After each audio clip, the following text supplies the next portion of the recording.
Cuando me digáis.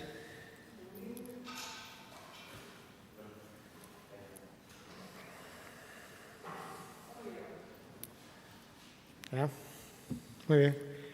Buenos días, bienvenidos a esta rueda de prensa posterior al Consejo de Gobierno que hoy se ha celebrado. Un Consejo de Gobierno en el que de todas las medidas que se han aprobado, fundamentalmente han sido administrativas, tienen ustedes información en las reseñas que le vamos a pasar a continuación. Pero hoy queríamos informarles de algo que para nosotros es muy importante, porque creemos que es una inversión muy importante y es sobre la Ronda Sur de Badajoz. Queremos empezar con este tema para informarles que el próximo viernes, 14 de enero, a las 11:30, tendrá lugar el acto de la puesta en servicio del primer tramo de la Ronda Sur de Badajoz. Un primer tramo que tiene una inversión de más de 30 millones de euros, cofinanciado con fondos FEDER, con una longitud, este primer tramo, de más de 4 kilómetros, que va a unir con la carretera de Olivenza, une Calla, como digo, con la carretera de Olivenza. Por tanto, el próximo viernes se va a abrir a la ciudadanía, se va a abrir al tráfico el primer tramo de la Ronda Sur de Badajoz, como digo, con una inversión de 30 millones de euros. Para nosotros esta es una inversión estratégica en la ciudad de Badajoz. Y es una inversión estratégica en primer lugar porque es una infraestructura muy demandada por la ciudadanía. En segundo lugar, porque esta infraestructura va a permitir el crecimiento y más desarrollo en la ciudad de Badajoz, entre otras cosas porque este primer tramo de la Ronda Sur abre o conecta con la gran plataforma logística de Badajoz. Y en tercer lugar, es una inversión estratégica porque la Ronda Sur, este primer tramo, hará que Badajoz esté más cerca de Portugal. Y Badajoz tiene un carácter de eurociudad y, por tanto, Badajoz tiene que mirar de frente a Portugal, porque el principal inversor que tiene la ciudad de Badajoz son nuestros queridos vecinos portugueses. Por tanto, esta infraestructura servirá para estar más cerca de Portugal, para atraer desarrollo, para atraer crecimiento a la ciudad de Badajoz y, por tanto, a Extremadura. Por eso, para nosotros es tan importante esta inversión que se ha realizado en la ciudad de Badajoz y que el próximo viernes, con la presencia del presidente de la Junta, Guillermo Fernández Vara, tendrá lugar la apertura de este primer tramo de la Ronda Sur de Badajoz. En segundo lugar, como ustedes conocen, el pasado lunes 10 de enero se dio comienzo a las clases presenciales en nuestra región.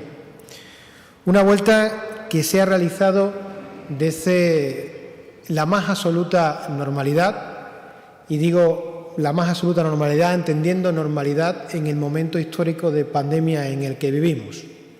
Ese lunes se produjeron 250 bajas entre los maestros y las maestras, unas bajas que a día de hoy podemos decir que todas han sido cubiertas. Por tanto, queremos transmitirle un mensaje de tranquilidad a esos padres, a esas madres, porque sus niños y sus niñas están en las mejores manos posibles, que son las de sus maestros, que son las de sus maestras, porque la escuela en Extremadura es un lugar seguro y porque a día de hoy todas las bajas que se habían producido están cubiertas. Por tanto, ese mensaje de tranquilidad a esos padres y a esas madres. Un mensaje que también queríamos hacerle de agradecimiento. Como bien saben, hoy comienza la vacunación, la segunda parte de la vacunación pediátrica en Extremadura.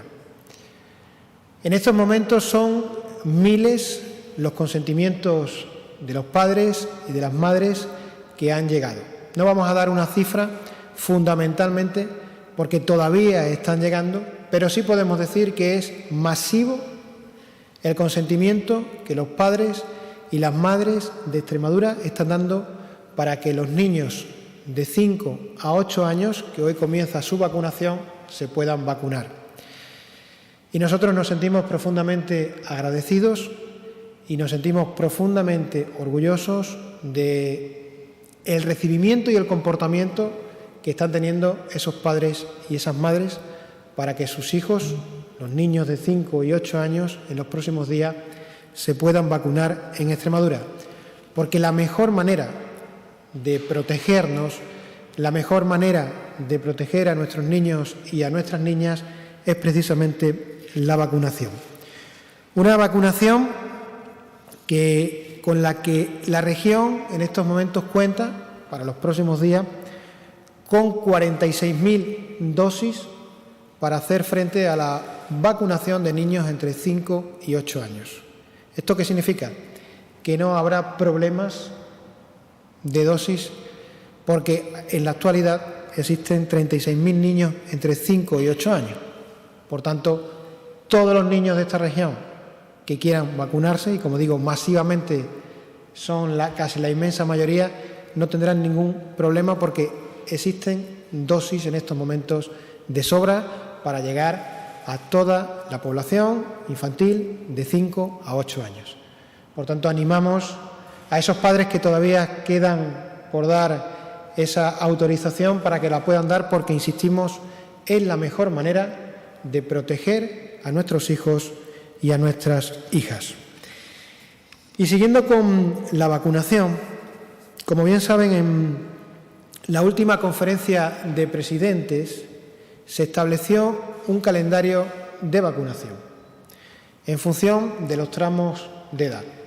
Un calendario del cual le queremos informar de cómo está la situación en la actualidad en Extremadura. En aquella conferencia de presidentes se estableció que en el tramo de edad de 60 a 69 años debería haber como mínimo un 80% de la población vacunada antes de que finalizara el año 2021. Actualmente en Extremadura, en ese tramo entre 60 y 69 años, con una tercera dosis, hay un 90% de población con una tercera dosis. En aquella conferencia se habló de que el 80% de la población de entre 50 y 59 años con una tercera dosis estuviera vacunada en la semana del 24 de enero. En estos momentos, a 12 de enero, en Extremadura estamos en el 60%. Y en aquella conferencia de presidentes también se habló de que el 80% de las personas de entre 40 y 49 años estuvieran vacunados con una tercera dosis en la primera semana de marzo. Y actualmente en Extremadura estamos ya en el 25%. Por tanto, podemos decir que la Comunidad Autónoma de Extremadura no solamente cumplirá el objetivo del calendario de vacunación que nos marcamos en la conferencia de presidentes, sino que está en disposición de adelantarnos a esos objetivos.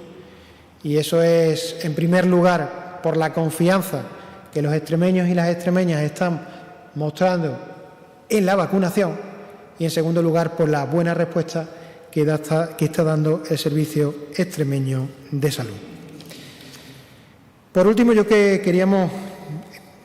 Consejo de Gobierno también hemos tratado y queríamos poner una cuestión que en estos momentos se está debatiendo en la Asamblea de Extremadura y que creo que es muy importante. Estamos hablando de que en estos momentos en la Asamblea de Extremadura se están produciendo las comparecencias de la Ley de Reto Demográfico.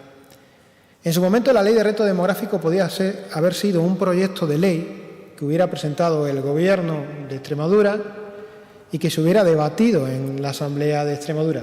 Sin embargo, creo que se prefirió, y además acertadamente, que los grupos políticos de la Asamblea de Extremadura se pusieran de acuerdo y de manera unánime, y creo que esto es algo inédito en el parlamentarismo español, y creo que hay que resaltarlo, que de manera unánime todos los partidos políticos en Extremadura se pusieran de acuerdo para presentar una propuesta de ley sobre reto demográfico. Una propuesta que en estos momentos se está debatiendo en la Asamblea de Extremadura, que está en un periodo de comparecencias.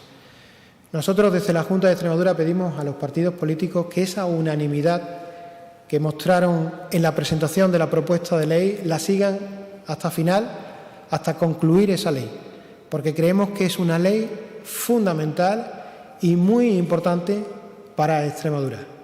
Creemos que el reto demográfico, la lucha contra la despoblación, es uno de los objetivos que nos hemos marcado y, por tanto, creo que esta propuesta de ley que han hecho los partidos políticos es fundamental para esa lucha contra la despoblación. Por tanto, animamos a todos los partidos políticos a que sigan esa senda del consenso y la intenten aprobar por unanimidad. Una ley que, por poner un ejemplo, contempla deducciones fiscales que se aplicarían a los municipios de menos de 3.000 habitantes. Por tanto, entendemos que es una ley importante, una ley de enjundia para combatir la despoblación.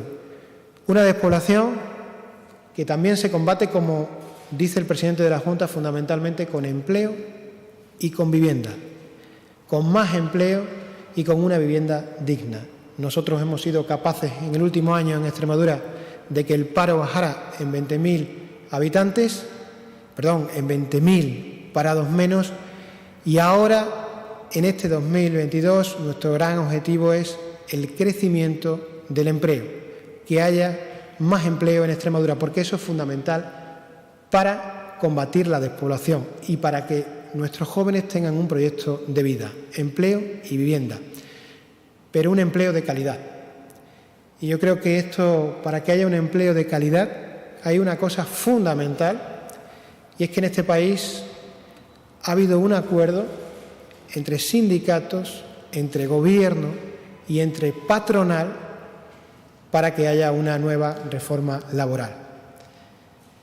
Para que haya calidad en el empleo es fundamental que ese acuerdo se apruebe en el Congreso de los Diputados, que esa nueva reforma laboral vea la luz. Por eso, desde la Junta de Extremadura queremos lanzarle un mensaje a aquellos partidos con representación en el Congreso de los Diputados, a que respeten el acuerdo que tanto Gobierno como sindicatos como patronal han tenido para llegar a esa reforma laboral, porque es una reforma laboral que beneficiará a miles de trabajadores extremeños, que beneficiará a miles de trabajadoras extremeñas. Y por eso hacemos un llamamiento a los partidos, fundamentalmente a los partidos que están en la oposición, para que respeten el pacto, el acuerdo más importante al que han llegado quizás los sindicatos, la patronal y el Gobierno en los últimos 40 años en materia laboral. Me pongo a sus preguntas.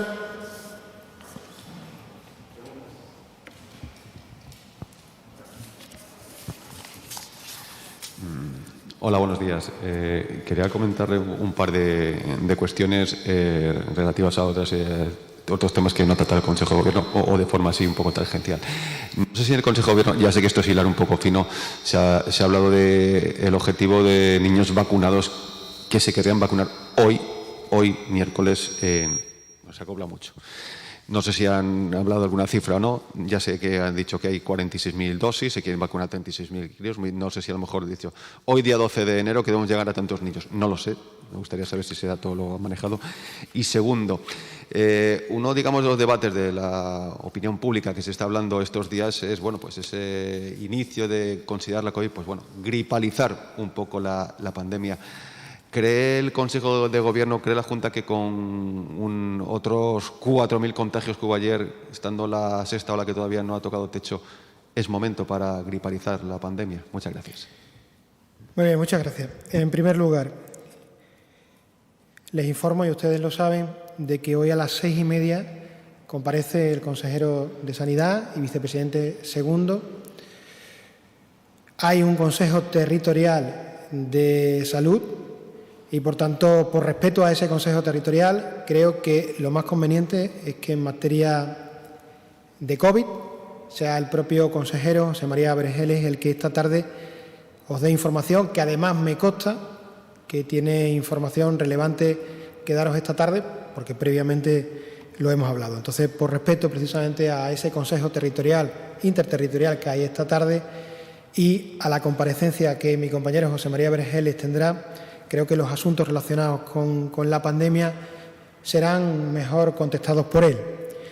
Con respecto a lo que sí me preguntabas de la vacunación infantil, hoy no hay una cifra exacta, fundamentalmente porque las dosis que se van a llevar a los colegios a lo mejor no llega a todos los niños, porque hay niños que en estos momentos son bajas porque son positivos, pero sí te podemos decir que hoy se va a llegar a 46 centros escolares de todas las áreas de salud de Extremadura. O sea, al inicio, 46 centros escolares de todas las áreas de salud de Extremadura serán los que hoy inicien la vacunación infantil. El número, lógicamente, lo sabremos esta mediodía, pero a lo largo del día de hoy serán 46 centros escolares los que iniciarán en Extremadura esa vacunación pediátrica. ¿Más preguntas? Sí, buenos días. En relación al COVID, no le voy a preguntar por datos médicos, ya que ha emplazado a la comparecencia del señor Vergeles, pero sí que es cierto, y se lo voy a hacer constatar, que entre los padres hay incertidumbre por el tema de cómo se va a abordar el tema de las presumibles bajas de niños cuando caigan pues contagiados. Se habla también de una especie de vacío legal en el que los padres no saben a qué figura atenerse administrativa para poder justificar que tienen que estar en su casa cuidando de un niño positivo. ¿Desde Extremadura se va a llevar algún tipo de iniciativa en este sentido a otros consejos interterritoriales? ¿Se está preocupado por ello o no se está trabajando en ello? Precisamente esa pregunta que me hace es una de las cuestiones de las que hoy va a informar el consejero de Sanidad, que además lo va a llevar al Consejo Interterritorial, que es precisamente, y muy relacionado con lo que tú preguntas, el tema de las bajas. Creo que es un tema que nos preocupa, el tema de las bajas y de las incapacidades temporales de muchos miles de trabajadores que se están viendo afectados en estos momentos. Y Extremadura en esto baraja una solución, se va a discutir, la va a proponer el propio vicepresidente y esta tarde se informará detalladamente de esa propuesta que Extremadura va a hacer, que por un lado va a los trabajadores públicos, pero por otro lado va también a las empresas privadas que en estos momentos están teniendo problemas. Estoy hablando de grandes supermercados que están teniendo problemas en sus lineales, estoy hablando de grandes empresas que están teniendo muchos problemas con las incapacidades temporales. Por ahí Extremadura tiene una posible solución que, como digo, la llevará esta tarde a ese Consejo Interterritorial y del que dará conocimiento el propio consejero y vicepresidente a las 6:30 en rueda de prensa. La baja pediátrica, ¿no? Incluye, lógicamente, la baja pediátrica. Discúlpeme que insiste. En la calle hay dudas por el cambio de protocolo, el seguimiento, el rastreo de los casos. Ha habido un cambio. No sé si se puede lanzar un mensaje a la población explicando exactamente cómo es ahora si yo doy positivo en COVID. Y luego, por otro lado, se ha referido usted en otras ocasiones a las hospitalizaciones. En la última semana han crecido en más de 70 el número de pacientes ingresados en los hospitales. ¿Qué valoración? No sé si en el Consejo de Gobierno se ha hecho alguna valoración que nos pueda avanzar, aunque esta tarde el consejero entre un poco más en detalle en el asunto. Gracias. Con respecto, vuelvo a insistir en que el vicepresidente de verdad y consejero de Sanidad os dará más detalle del tema sanitario. Lo que hemos estado analizando en cuanto a las hospitalizaciones, es verdad que están subiendo las hospitalizaciones, pero es verdad, por ejemplo, que en camas UCI, Extremadura de momento tiene afortunadamente, una de las mejores situaciones de toda España. Nos preocupa porque están subiendo las hospitalizaciones y es algo lógico porque, como veis, la incidencia sigue siendo muy alta. Pero aunque la incidencia sigue siendo muy alta, yo puse hace una semana un ejemplo de la incidencia que había hace un año con el número de hospitalizaciones y esto afortunadamente no tiene que ver nada con lo que ocurría hace un año. De todas maneras, el José María Vergeles esta tarde os dará información detallada sobre la COVID porque, entre otras cosas, hay muchas peticiones al respecto y en aras de esa transparencia que siempre la Junta de Extremadura ha mostrado en materia de comunicación con respecto a la pandemia, yo creo que la persona adecuada en estos momentos para hablar de ese tema es el vicepresidente de la Junta. ¿Más preguntas? Sí, yo le quería preguntar porque hay otras comunidades autónomas que han apostado, viendo la situación de la atención primaria totalmente desbordada, por la cobertura también de farmacias a la hora de tramitar esas bajas a través de TEE. Me gustaría saber, porque ha habido problemas en algunas comunidades porque han descubierto que están cobrando por ello. Me gustaría saber, uno, si aquí se abre la puerta a que sean farmacias también quienes puedan tramitar lo que hacíamos con los médicos hasta ahora, y cuál sería esa salida, viendo que hay mucha gente que no puede tramitar esas bajas. No sé si me he explicado mal. Pero antes le comentaba a tu compañero que Extremadura tiene una propuesta que explicará esta tarde detenidamente el consejero Vergeles sobre el tema de baja e incapacidad temporal y que además incluye el tema de farmacia que tú estás comentando. Pero, de verdad, si hemos convocado a las 6:30 para hablar precisamente y para mayor transparencia al vicepresidente irresponsable y competente en materia de sanidad, todas esas preguntas van a ser contestadas por José María Vergeles esta tarde. Y además todas están prácticamente relacionadas. ¿Alguna pregunta que no tenga que ver con la COVID? Sí, muy bien. Y no es de COVID, tranquilo, no es de COVID. El viernes se inaugura el tramo de la Ronda Sur con su puente, se llamará 25 de abril. ¿Van a venir autoridades portuguesas? No, en principio a la apertura, porque esto es la apertura del primer tramo de la Ronda Sur de Badajoz. En principio tendrá la presencia del presidente y otras autoridades, como será la propia consejera, el alcalde de Badajoz y me imagino que los grupos municipales del Ayuntamiento de Badajoz. Serán los que estén en esa apertura del primer tramo de la Ronda Sur de Badajoz. ¿Más preguntas? Compañero de los que están conectados por videoconferencia, ¿quiere preguntar algo? No, pues muchas gracias. Muy bien, pues muchísimas gracias y os emplazo a esta tarde. Yeah.